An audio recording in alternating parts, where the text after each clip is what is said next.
ஆமேன் அல்லேலூயா. உங்கள் யாவருக்கும் என்னுடைய அன்பின் வாழ்த்துக்கள். பாருங்கள், இன்றைய நாள் எல்லாம் பொண்ணு பார்க்க போகிறோம். பிள்ளைகளுக்கு, வாலிப பிள்ளைகளுக்கு பெண் பார்க்க போனால் என்ன பண்ணுவாங்க, நல்லா அழகாக இருக்கணும், நல்ல கலராக சிகப்பாக இருக்கணும், முடி நல்லா நீட்டாக இருக்கணும். உடனே பார்த்து என்ன பண்ணிடுறாங்க, பொண்ணுக்கு பிடிச்சிட்டு மாப்பிள்ளைக்கு பிடிச்சிட்டு உடனே என்ன பண்ணிடுறாங்க, ஓகே சொல்லிட்டு வந்துடுறாங்க. பாருங்கள், நம்ம வேதாகமத்தில் ஒரு அழகான ஒரு சம்பவம் இருக்குது. ஆபிரகாம் ஐயா ஈசாக் ஐயாவுக்கு பெண் பார்க்கும்படியாக ஆபிரகாம் ஐயா அவருடைய ஊழியக்காரர் அனுப்புகிறார். அவர் புறப்பட்டு போகிறாரு. அங்கே ஒரு இடத்துல நின்று ஜெபம் பண்ணுறாரு.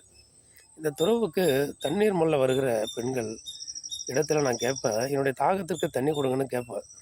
எனக்கும் தண்ணீர் கொடுக்கணும், என்னுடைய ஒட்டகங்களுக்கும் உண்டு பார்க்கணும், அவளே என்னுடைய எஜமானன் ஈசாவுக்கு மனைவியாக இருக்கும்னு சொல்லி.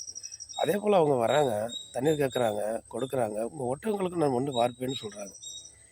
ஏன் இப்படி அழகாக இருந்தால் போதும்னு சொல்லி அவர் பெண்ணு பார்த்துட்டு வந்துருக்கலாமே, ஏன் இப்படி அவர் செய்யலை? ஏன்னா வீட்டு காரியங்களே அந்த பெண்ணு கவனிக்கிறவங்களாக இருக்கணும். வீட்டில் உள்ள ஆடு மாடுகளை ஒட்டகங்களை மேய்க்கிறவங்களா, அதுக்கு தீவனம் வைக்கிறவங்களா, அதை பராமரிக்கிறவங்களா, அதை பாதுகாக்கிறவங்களா இருக்கணும்.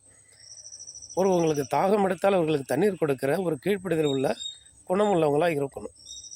அதனால் அவங்க என்ன பண்ண, அந்த அழகை பார்க்கல, அவங்க ஜெபம் பண்ணினது இது ரெண்டே காரியம்தான். நான் தண்ணீர் கேப்பம் கொடுக்கணும், என் ஒட்டகங்களுக்கும் மண்டு பார்க்கணும். இதுதான் அவர் கேட்டது, இந்த ரெண்டு காரியம். அது அப்படியே நடந்தது. அவங்க தான் ரெபக்காள், அவங்க தான் ஈசாக் ஐயாவுக்கு மனைவியாக வந்தாங்க. இன்றைக்கு நம்ம அப்படிலாம் யாரும் பார்க்குறதில்ல. அழகு, சிகப்பு கலரு, முடி நீட்டு, மற்றபடி வண்டி வாகனம், தங்கம் பவுன் இது இருந்தால் போதும். அதனால தான் குடும்பத்தில் பிரச்சனை, சண்டை, வம்பு, வாக்குவாதம் இது நடக்கிறது. அந்த நாட்களில் சொன்னது போல் வேதத்தில் உள்ளது போல நம்ம ஜெபத்தோடு கூட உபவாசத்தோடு கூட கடவுளிடத்திலே ஜெபம் பண்ணிட்டு போனால், காத்திருந்தா கர்த்தரே கொடுக்குற வரங்கள் ரெபக்காள் போல் ஈசாக் ஐயா போல் கிடைக்கும். இல்லைன்னா கஷ்டம்தான். ஆமென் அல்லேலூயா.